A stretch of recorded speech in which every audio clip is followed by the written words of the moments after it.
Hey there everybody, welcome back to the channel. This is Anarchy in the 603 and you're here for another postcard from your friendly neighborhood anarchist.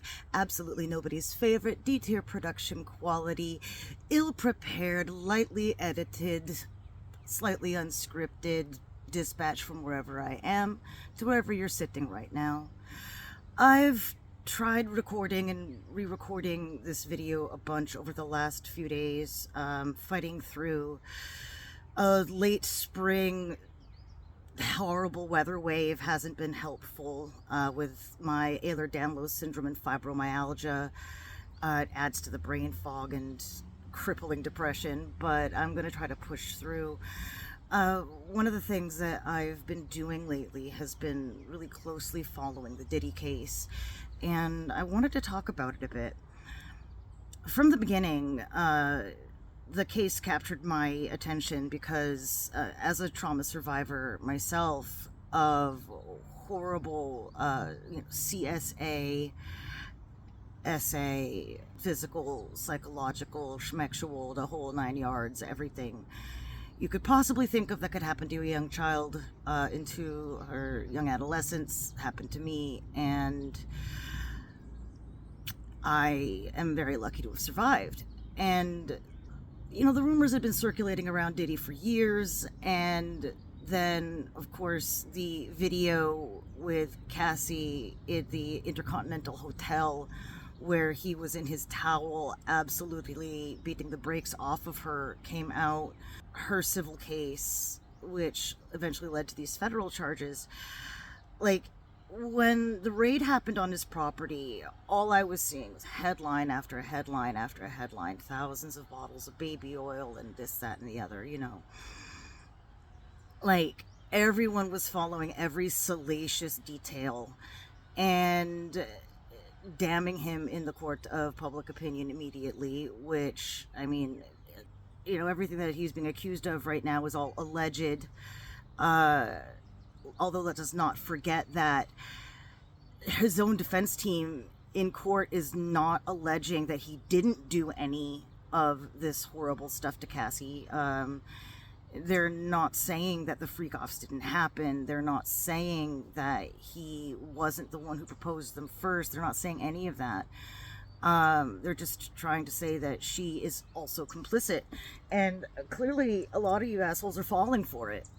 A lot of you assholes are falling for it, and you're the same people that were going over every fucking detail of the case with glee, rubbing your hands, like, ready for the downfall of Diddy, and now you're all like, free Diddy, protect Diddy, you know, she's a fucking monster, why didn't she leave? And that's the thing, over and over and over and over again, I hear people saying, why didn't she leave? And it's like, tell me you have never been in an abusive situation. Tell me you have never been under a situation of coercive control without ever telling me that you've never been a victim of abuse or coercive control. Like, her abuse started when she was older than me. She was 19 when she got into this 17-year age gap relationship, I think, with this man.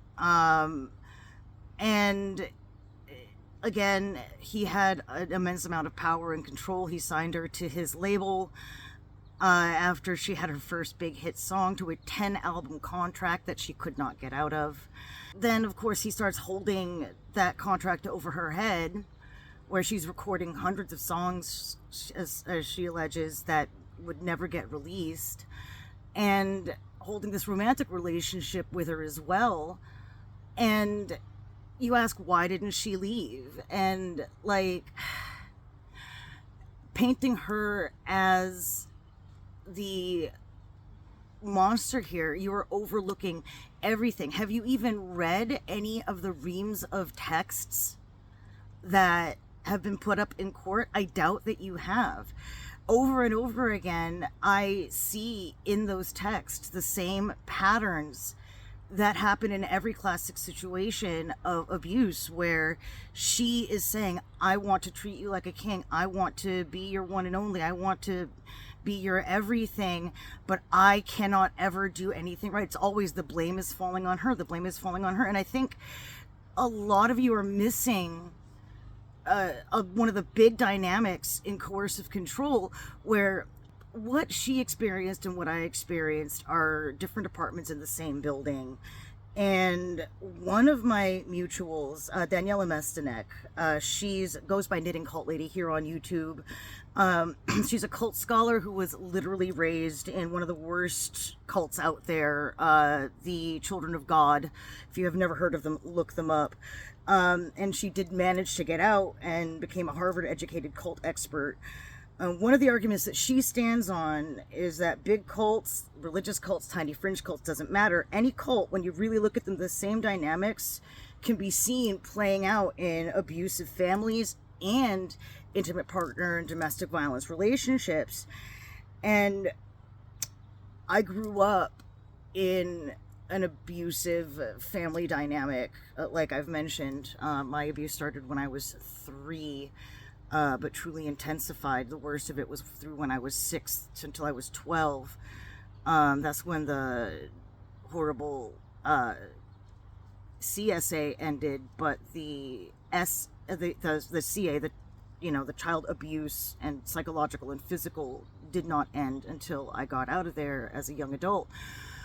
But again, different apartments, same building, and I also, not in my current, not in my marriage, but prior to my husband, I had been in an abusive relationship as a teenager. And I mean, having survived both, I can definitely say that, like, I agree with Daniela. Like, I honestly really want to go over the different, she's got a list, okay? It's basically an is it a cult checklist, and I want to go over it with you guys together one by one and see how many of the boxes that Cassie's abuser, Sean Combs, checks off, and you can tell me afterwards what conclusions you came to, okay? I'm going to pause this for a bit. I'll be right back. All right, I'm back. So, now that I'm back, I'm not saying, and Daniela is not arguing, that every abuser is an aspiring cult leader or that Diddy is a cult leader. What Daniela argues, and what I agree, is that abusers and cult leaders, and actually a lot of things in the world around us, follow the same coercive control script overall, just applying it to each different situation. And it's kind of like those fractal images that were really popular in the 90s, where you have like one big branching spiral with a bunch of other mirror image spirals coming, well, not mirror image, but like a duplicate spirals coming off of it. It's like that, where you can see the patterns. And so what I want to do is go over her is it a cult checklist with you guys and see how many boxes that he's checking off here, and just you tell me what you come down to as a conclusion. So item number 1, you have charismatic leadership. It can be easily argued by many. I mean, now I'm not, no lie, I was never a fan of his. I always thought his "Am I Missing You?" Am I Missing You? I'll Be Missing You track was creepy and predatory, and I always thought that he was like a parasite clinging to Biggie, but that's just me. There was always something about his eyes I've never liked. That's just me. But many would argue that Sean P. Diddy Combs is charismatic. A worldview shift that brings you under the sacred assumption. Now, this can be different for everybody, but in this case, where I see this is that Cassie was 19, relatively inexperienced, and as she attests, again, under threat of perjury in court, that she had never done anything like these freak-offs before in her life. Like, it was completely new to her. She was very uncomfortable with it. It took him a while to convince her to do it. And again, he does not ever argue that this didn't happen. The worldview shift being, because again, she says, I wanted to do this to get us closer as a couple because it was important to me to make him happy, and this is what was necessary to make him happy. That sacred assumption is this is going to be good and right to make him happy. And again, in all of her texts, that's over and over again, we see, we have people talk about, your flight or fight response. Most people experience fight or flight, but in long-term abusive dynamics, you also get what they call fawn, which I prefer appease, because you basically will fall over them. Well, first off, it starts as fawning. You're loving them, you fawn over them. Eventually it turns to appeasement. You're doing all of these things to appease them. It's a little bit of both from the beginning, always, but ultimately it comes down to, I am doing these things in order to survive, in order to appease you, in order to make you happy, regardless of whether I truly want to or not. I'm going to make it seem like I want to, because I'm going to be enthusiastic on the outside, but even on the inside I'm recoiling, because this is something that needs to happen for you, and your needs are so far above mine. Anyway, back to the worldview shift that brings you into the sacred assumption. She was very inexperienced. She was only used to monogamy. This was not, this whole idea of bringing in an escort was completely new to her. Sacred assumption being that this is all necessary to make him happy. The transcendent mission. A lot of it, in this case, was, again, he is her king. The transcendent mission is to make him happy. The transcendent mission is to try to do everything possible to be his one and only. She did admit in court to being envious of Kim Porter, and there were other women that he was with during their relationship, that many that she did know about, many that she didn't.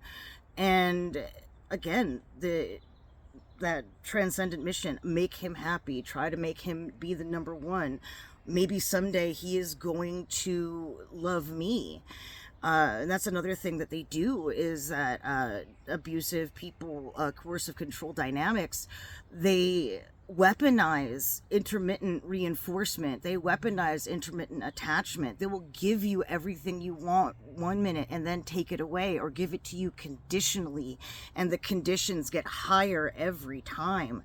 And you see that in the testimony of her and these freak-offs, about how she participated in them because of being with him one-on-one for hours afterward, and that would be often the only times that she would get one-on-one time with him. And so she would initiate these things because she would get one-on-one time with him afterwards. If I appease him, if I do these things to make him happy, if I initiate them, maybe he can give me that attention. And it just fucking breaks my heart. Next one, self-sacrifice of members. Now, this woman, these sessions, these freak-offs could, at first it was maybe, once in a while, and then it became eventually once, at least once a week, sometimes 4 or 5 times a week, for a decade.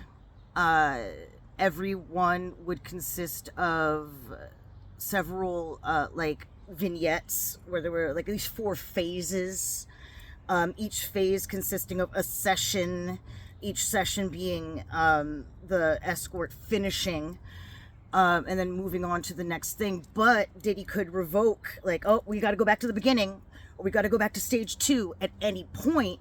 So this could be like an endless looping thing, or even you finish all 4 stages and then he declares, no, we're starting back from the beginning again. And he would be the one directing all of this, and telling them what to do. And as she testifies, that every few minutes or every so often he would declare that they needed to get more baby oil on, and this went on for hours, 8, 10, 12, 24, 48 hours. And over the course of time, one of the creators that I follow, who's been following this case, estimated that for every freak off, they could go through a gallon or more of baby oil. Now, this gal powered through this through UTIs, BV, through period. You can't even estimate how many times that this woman had been used over and over and over again, like hundreds of times. She had to have been violated. I can't speak to the psychological scars that she might be carrying, but I can tell you about mine. Like, from what I experienced, I have a whole alphabet soup of that guy gets it. I have a whole alphabet soup of really mental health adaptions and disorders and whatever from my abuse. We've got OSDD, that's otherwise specified dissociative disorder. GAD, that's generalized anxiety disorder. I've got agoraphobic tendencies. I've got complex PTSD. I have long, crippling bouts of depression and brain fog, followed by periodic bouts of mania. And rarely do I have just a few days in a row where I feel good, like generally positive and okay and with a clear head. And I've been fighting all of this stuff for years, but it only really came to a head about 5 years ago now. And my mental health, just about, kids in the background there, about 3, almost 4 years ago now, went through a total collapse. And I've been slowly rebuilding myself since. And like, I don't know what else you would call self-sacrifice, but that woman definitely did. Like, she was working a full-time job as a model and musician and public figure, and then also a whole another full-time job trying to appease and satiate the needs and desires of that monster. She gave up a large part of her soul in exchange. She gave up years of her life, and she is going to need years of therapy. And thank goodness she got that settlement so that she can afford it. 1 second. All right, gathered myself, took care of a quick phone call, and now I'm back. So, limits access to the outside world. I mean, she was expected to be at his beck and call at all times. 4 or 5 days a week at some points that they were doing this. And she's working for him. It could be easily argued that limits your access to the outside world. She said in court that she always had to be ready, that there were times where she couldn't go and do anything, like go shopping, go see her friends, do any of that, because she had to be waiting. He'd say, you want to get together, and then leave her hanging for hours, and she's just sitting there. He didn't want her talking to other men. He didn't want her talking to her friends. I mean, it is easily argued that he did that. Distinguishable vernacular. I mean, freak-offs, need I say more? Like, they had a special coded language that they use. They always do. It's a thing. Us versus them mentality. I mean, Sean Combs, it can be argued, very much has been proven to have an us versus them mentality over and over and over again in his history. I mean, there's plenty of evidence of that. So we'll just go right past that. Exploits members' labor. Cassie even said in court that she essentially had a second job as a sex worker. And on top of that, again, she states in court that she recorded like hundreds of songs under a 10-album contract. He never released like any of that. But she's putting in that work for him in a contract that she can't shake. And he just let her career die. High entrance and exit costs. Yeah, so she may have gotten away with, what, $20 million, but the psychological scars, the physical scars, that doesn't go away. High entrance costs. It can be argued that she would have had a much better career without him, as most artists do who get signed under Diddy. I mean, let's be real. The man's exploitative as hell, like, not just in his so-called relationships, if that's what you want to call those abusive dynamics, but in business. And the exit costs, well, I mean, dude, he blew up or lit on fire Kid Cudi's car. I mean, she was terrified that she was going to die. Look, we all know that the most dangerous time in an abused woman's life is when the man that has her under his boot has an inkling that she might be getting the nerve to get away. The exit costs, this is a man who has a shit ton of money, a shit ton of connections. Exit costs were high, exit costs would have been high. It is only because of that video evidence that she was able to get away. If not for him being so arrogant as to think that he could get past that, being on wax forever, that's his arrogance. And lastly, an ends justify the means mentality. Well, again, plenty of evidence there. So you tell me, after all of that, whether or not you think that Diddy, any other abuser, and any cult leader, any toxic religious leader, dictatorial governments, narcissistic boyfriends, do you see the patterns now? Do you see how they use the same damn playbook? And then you ask me, why didn't she leave? Miss me with that bullshit. You're deliberately ignoring the evidence in front of you.